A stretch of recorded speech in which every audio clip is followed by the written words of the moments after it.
Hoje nós vamos falar na primeira parte do vídeo sobre esse momento aqui do etanol e do açúcar, tem tudo a ver então com a Jalles Machado e com a Raízen. E na segunda parte do vídeo eu vou focar um pouco mais na Jalles, que divulgou aqui o resultado, tá? Então já deixa o like no vídeo, também se inscreva no canal ativando o sino. Então vamos começar vendo aqui os comentários da Jalles Machado, que tem tudo a ver com essa dinâmica aqui do etanol e também aí um pouco do açúcar, tá? Então começando aqui, né, com a produtividade. O que aconteceu? Nesse último ano nós tivemos uma produtividade muito forte aqui no etanol de cana-de-açúcar, aumentando 11,3%, um pouco com as empresas evoluindo, a gente vê que a Raízen vem evoluindo muito ali, mas principalmente, majoritariamente, a questão climática, né? Então tivemos condições climáticas extremamente favoráveis que fez essa produção das empresas aí aumentar de etanol da cana-de-açúcar. Enquanto o etanol do milho, ele vem evoluindo bastante, o pessoal está investindo muito. A gente já vai ver essa dinâmica do milho também, tá? Acabou aumentando 15,5% em 2020 em relação a 2022, deu um salto muito grande. Então tivemos uma produção maior aqui no etanol, tanto de milho quanto de cana. Lembrando que o etanol de cana, obviamente, tem uma representatividade muito maior no mercado, né? Que também é mais antigo. Enfim, então nós tivemos uma produção maior e desde junho de 2022 nós tivemos aquela mudança ali temporária nos combustíveis que causou uma bagunça muito grande, perdeu a paridade etanol, etanol e gasolina, né? E as empresas geraram muito estoque, muito estoque. Então nós temos esse cenário onde muita coisa foi produzida de etanol e estava difícil vender pela disparidade ali, e aí fez um estoque muito grande. Ao mesmo tempo, depois acabou voltando, né, já que era uma mudança temporária, voltou ao seu normal. E aí o que acontece é que existe uma inércia do consumidor, muito por conta da propaganda, né? A gente vê os jornais, a imprensa, ainda mais que a imprensa gosta de falar de preço de gasolina, e aí quando baixa, eles vão lá e falam gasolina barata e não sei o que, não sei o que. E aí, essa foi uma das campanhas aí dos políticos, acabam sendo sempre a questão da gasolina, né? Enfim. E aí, então, a gente tem essa inércia do consumidor demorando para perceber que o etanol estava mais vantajoso. Isso aqui vai acontecendo sim, mas demora um pouco. Então, nós temos já dois efeitos: estoques gigantescos e o consumidor demorando para fazer esse consumo aí aumentar. Dada essa dinâmica extremamente desfavorável para o setor de etanol, o pessoal começou a vender aí de qualquer jeito. Então as margens aí foram extremamente comprimidas. O pessoal vendendo aí a troco de banana o etanol. E aí acontece então essa pressão nas margens das empresas. Se a empresa não tiver uma flexibilidade de fazer um uso aí maior do açúcar, que está numa boa açúcar, aí ela acaba sofrendo bastante nos resultados, e a Jalles Machado é uma dessas empresas, tá? Que ela acaba sofrendo muito aqui com a questão do etanol, tá? Então, essa dinâmica aqui ela foi alterando gradativamente, mas é uma mudança lenta que foi acontecendo aqui no consumidor, e quando eles olham para o longo prazo, aí existe um sinal muito mais otimista, né? O pessoal voltando a consumir, porque o preço está extremamente favorável agora do etanol, tá? E aí a gente vê aqui na matéria da própria Raízen comentando, se eu não me engano foi terça ou segunda, eles têm a mesma visão também. Eles falaram que o que estamos vendo agora no consumo muito elevado do etanol está nos surpreendendo. Então aquela melhora que era esperada, ela vem acontecendo. Isso deve já repercutir nos próximos trimestres, né? Então, o quanto mais tivermos o consumo de etanol, mais vai aumentar o preço, óbvio, né? Lei da oferta e da procura. Então a Raízen também já está sentindo ali essa mudança, eles já foram ali comentar. Então a gente pode ver aqui a moagem da cana-de-açúcar. Olha só, 2023 e 2024, bombando aqui as moagens, né? Justamente no momento onde o negócio está bem complicado para o etanol, acontece uma produtividade aí ímpar, né? E aí a gente vê, ó, 2022 bem abaixo em todos os períodos. Então, óbvio, muito etanol sendo produzido, a lei da oferta e da procura. A gasolina teve um período ali que ela estava mais favorável, e depois teve toda a questão ali do consumidor atrasadinho, né? E a gente vê, ó, aqui o consumo já aumentando, e como nós acabamos de ver a Raízen nos dizer, a sensação que dá é que esse aumento aqui, ó, ele continuou acontecendo, né?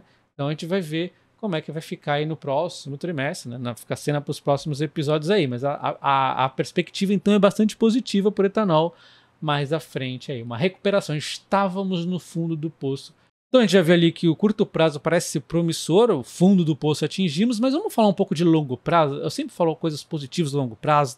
Tem a questão da utilização do plásticos, o etanol nos plásticos, tem a questão do aumento ali do etanol na gasolina, né? Não estou falando se é bom ou ruim para os carros, mas para quem tem empresa de etanol é bom para as empresas, né? Mais etanol nos combustíveis. Tem a questão do SAF, combustível para aviação, que é muito promissor. Tem estimativas aí de 20 bilhões de litros, tá? Mas temos um grande concorrente, temos um inimigo aqui que a gente vai acompanhando de perto, tá? É o etanol de milho. O etanol de milho tem crescido muito. E eles até falam aqui, a BTG, que em contraste aí com o etanol de cana, que não evoluiu tanto ao longo dos últimos anos, o etanol de milho tem evoluído bastante. Antes não fazia tanto sentido. Você tem lá o etanol de milho, é melhor você produzir o milho mesmo, mas ele foi evoluindo aqui e alguns subprodutos deixaram ele interessante. Olha só, a BTG até comenta aqui. Não poderíamos estar mais errados. Um dos aspectos que erroneamente ignoramos foram os subprodutos, particularmente o DDG, que cobre fortemente grande parte do custo do milho, ao mesmo tempo que mitiga fortemente a aparente falta de correlação entre preços entre etanol e o milho. Então o que acontece? Esses subprodutos estão, e todo o investimento que eles fizeram aqui no milho, né, para melhorar a eficiência disso aqui, está fazendo com que o milho comece a querer brigar ali com o etanol, né, da cana. Então esse aqui é um desafiador que a gente tem, um desafio que a gente tem que olhar, um concorrente aí à espreita. Então vamos acompanhando aí ao longo dos próximos tempos. Mas o fato aqui, ó, que a BTG espera 10 bilhões até 2030 de litros, tá? Ele come aí metade do crescimento que vai proporcionar só o SAF aí, que é uma das coisas que eu mais acredito. Então, olha só, é muita coisa. E de repente isso aqui desandar e ficar ainda mais. Porque olha só, a gente sabe que a tendência do açúcar é muito positiva para os próximos vários e vários anos. Eu acompanho de perto aqui o açúcar, tá? Mas o milho eu não acompanho tão de perto assim. Vou começar até a me aproximar um pouco mais para ver aí como que pode ser essa barreira. Porque olha só o que está acontecendo aqui com os preços do milho. Despencando no último ano. Certamente isso aqui trouxe um pessoal para fazer etanol de milho, né? Porque se o milho está despencando, por que eu vou fazer milho? Eu faço etanol, que de repente está evoluindo a tecnologia e tudo mais. Olha que os últimos 5 anos ele vinha numa recuperação bacana, de repente começou a despencar e não para mais de cair. Se você pegar no longuíssimo prazo, olha só, foi uma desgraceira nos últimos anos aqui. O milho ficou no fundo, na pindaíba, quando resolveu subir ali pós pandemia ali, né, já está devolvendo tudo. Então a tendência talvez é o milho aqui a preços baixos, vai piorar mais? Como é que vai ficar? É interessante para a gente saber um pouco mais da dinâmica aí do etanol do milho. De repente pode ficar pior aí do que a BT está prevendo, ou de repente também melhor, né? Enfim. Bom, nós vimos ali toda a dinâmica inferninho do etanol, mas a dinâmica do açúcar é maravilhosa ainda. Porque o que acontece? Se por um lado estamos produzindo recordes aqui de cana, não tem problema nenhum se essa cana for aí para o açúcar, porque o açúcar não depende só do Brasil, o Brasil também é exportador de açúcar, e o mundo está cada vez precisando mais de açúcar. A gente tem um preço aqui bastante bacana do açúcar, e aí então é a corrida do açúcar. Só que nem todas as empresas têm a flexibilidade, não é assim, desliga a chavinha, hoje eu vou produzir só etanol, não é assim, né? A Raízen, por exemplo, que é mais flexível, ela tem um pouquinho mais de flexibilidade. No último trimestre ela produziu 50, até achei que ela fosse produzir mais açúcar, mas enfim, ela tem já um pouco mais de flexibilidade, a Jalles não tanto, e ela está trabalhando nisso, a gente já vai ver, mas olha só, ela então tem aqui no guidance 36,3% previsto aqui para essa safra, que vai terminar no próximo trimestre, né? E aí, olha só, ela vai produzir 63,8% no guidance de etanol aqui, é muita coisa, é muito mais etanol do que açúcar. E nesse trimestre específico, ela ainda puxou bastante aqui para o lado do açúcar, deu uma subidinha aqui bacana. Então, olha só, observe essa usina aqui, ó, a Santa Vitória, ela é um dos pontos que me faz comprar a Jalles Machado nesse fundo do poço. Por quê?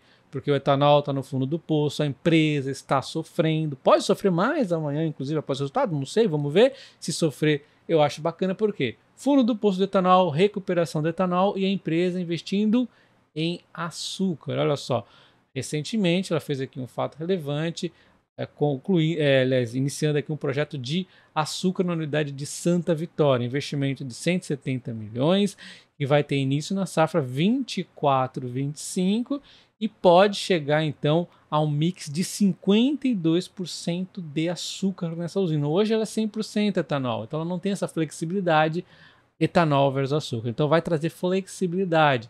E aí a empresa faz a seguinte conta. Depois, aí, na safra 24-25, ali ao auge, né, dela, ela pode chegar a 51% de açúcar, se ela forçar o máximo possível aqui do açúcar. Tá? Então, uma empresa que ela vai conseguir ganhar aqui uma proporção no açúcar e vai dar a ela, então, resultados melhores, porque o açúcar está na boa, né? E o etanol está se recuperando. De repente, até o etanol sobe tanto aí que as coisas ficam equilibradas novamente, né?